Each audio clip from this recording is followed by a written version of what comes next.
हरिओम। मित्रों, कठोपनिषद से उद्धृत ये एक प्रसंग है जो आपको से साथ शेयर करना चाह रहे हैं। उसमें ये है कि एक पौराणिक हमारे जो चरित्र हैं, नचिकेता के पिता ने एक बार ऐसा यज्ञ किया जिसमें कि उनको अपना सब कुछ दान कर देना था।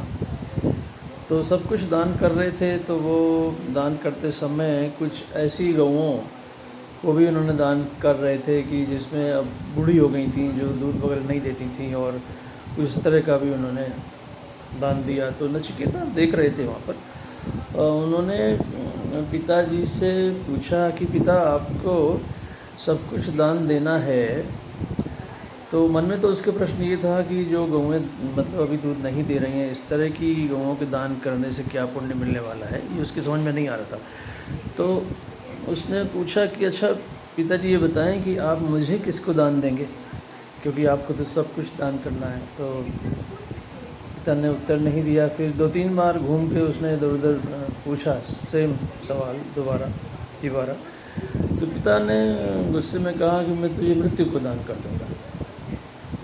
तो बच्चे ने, नचिकेता ने बड़ा सीरियसली ले लिया और वो मतलब उसको मान के और यमराज जी के यहाँ चला गया कि भैया मेरी तो मृत्यु हो गई है। यमराज जी के यहाँ पहुँचा तो यमराज जी थे नहीं। तो वहाँ 2-3 दिन उसने वहाँ पर वहीं बाहर बैठ के इंतज़ार किया। जब वो आए 2-3 दिन बाद, तो उनकी पत्नी ने बताया कि भाई एक ब्राह्मण आदमी आया हुआ है, इसको देखिए क्या बात है। तो उन्होंने पूछा, तो उसने बताया कि भाई हमारे पिता ऐसा ऐसा कर रहे हैं और बूढ़ी और कमज़ोर गायों को दान दे रहे हैं। मेरी समझ में नहीं आया। जब मैंने उनसे पूछा तो वो ये बोले कि जा, मैं तुझे जो है यमराज को दान दे दूँगा। तो मैं आपके पास आ गया हूँ।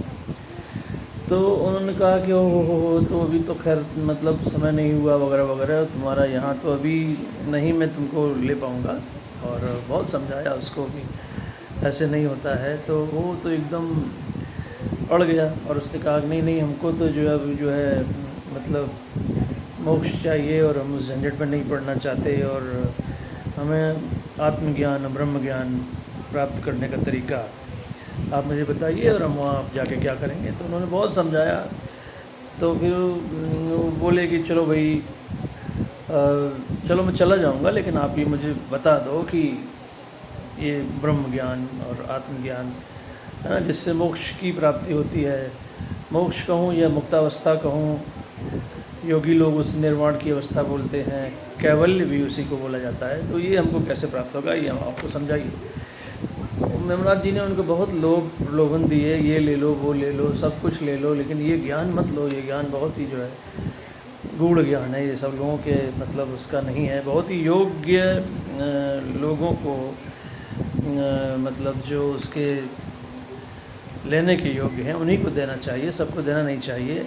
यद्यपि तुम हो उस तरह के सुपात्र, लेकिन फिर भी मेरा अनुरोध यही रहेगा कि तुम और सब दुनिया का आनंद ले लो, सब चीज़ें ले लो, वस्तुएं ले लो, लेकिन ये ज्ञान मत मांगो। लेकिन वो अड़ गया, नहीं नहीं हमको तो ज्ञान ही चाहिए। तो उन्होंने फिर उनको बताया कि ठीक है भाई, तुम नहीं मान रहे हो तो मैं बताता हूँ, और ये बहुत ही जो ज्ञान है ये बहुत जो है ध्यान से सुनो इसको, ये कैसे ये प्राप्त होता है। तो उन्होंने कहा कि बात यह है कि जो परम गति का जो रहस्य है, बताते हुए उन्होंने कहा कि योग साधना के द्वारा हम अपनी सभी 5 ज्ञानेंद्रियों को अपने अपने विषयों से हटा देते हैं, है ना। अर्थात वे अपने विषयों को ग्रहण ही नहीं करती हैं, है ना। मन स्थिर हो जाता है, वो भी किसी प्रकार का चिंतन नहीं करता, कोई विचार मन में उत्पन्न नहीं होते, है ना। बुद्धि भी कोई चेष्टा नहीं करती।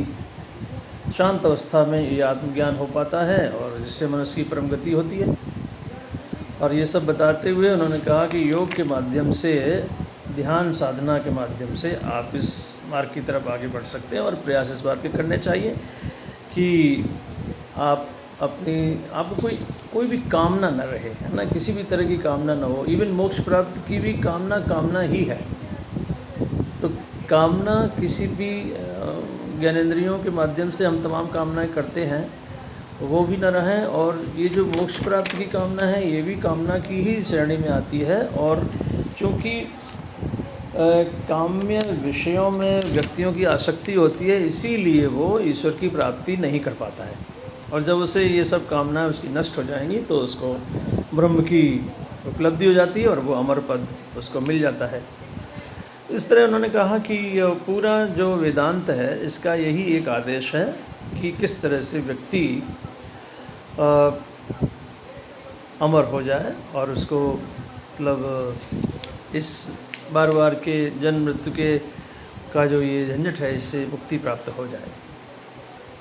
तो ये सबको बताते हुए उन्होंने ये भी एक बार समझाया कि भाई जो आत्मा जीवात्मा है ना, और इस सब में क्या संबंध है ना, तो ये परमात्मा जीवात्मा परमात्मा इसका संबंध उन्होंने बताया। और उन्होंने ये भी कहा कि मनुष्य के एक्चुअली हृदय का जो स्थान है वहाँ पर अंगुल मात्र शरीर बताया गया है, उस जगह पर आत्मा निवास करती है और जब मृत्यु होने को होती है तो वो आत्मा निकल जाती है और शरीर रह जाता है और मनुष्य जो है मृत हो गया ऐसा घोषित कर देते हैं।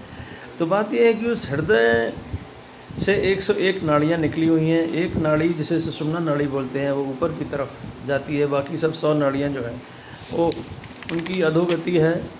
तो बात यह है कि यदि आपने अभ्यास किया हुआ है योग के माध्यम से तो आपके प्राण उस सुषुम्ना नाड़ी से अगर निकलते हैं तो आप समझो कि आपने सभी वो जो है ब्रह्म को प्राप्त करने की गति को प्राप्त कर लिया है और वहाँ से निकलने की वजह से आप जन्म मरण से मुक्त हो जाते हैं।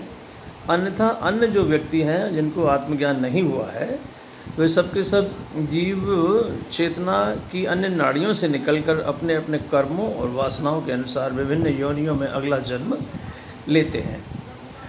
तो जिस नाड़ी से जीव की चेतना निकलती है उसी प्रकार की योनि में उसका फिर जन्म होता है। और अन्यथा जो लोग जिनको आत्मज्ञान प्राप्त हो गया है, जिनको आत्मज्ञान या ब्रह्म ज्ञान प्राप्त हो गया है ना, जिससे उसका वो जो प्राण समझो निकला है सुषुम्ना नाड़ी से है ना, तो वो फिर उस जन्म मृत्यु के झंझट से उसको मुक्ति मिल जाती है और उसे जो है मोक्ष की प्राप्ति हो जाती है। यही सब ज्ञान जो है वेदों में बताया गया है कि किस तरह से उसको हमें अभ्यास में लाना चाहिए। तो योग की बहुत सफल साधना करने से इस तरह की उपलब्धि हो सकती है। और यहाँ पर शंकराचार्य आदि जैसे तमाम महान व्यक्तियों ने इस तरह का कार्य किया भी है, संभव भी है, लेकिन बहुत ही कठिन है, हर व्यक्ति के बस का नहीं है। तो ब्रह्म ज्ञान आत्मज्ञान ही एकमात्र उपाय है जिससे आप मुक्ति प्राप्त कर सकते हैं। ये सब का सब कठोपनिषद में का एक प्रसंग था जो मैंने आपको बताया नचिकेता की कहानी के माध्यम से। तो आशा है आप लोग विचार करेंगे और सभी को एक बार और प्रणाम करता हुआ हरि ओम।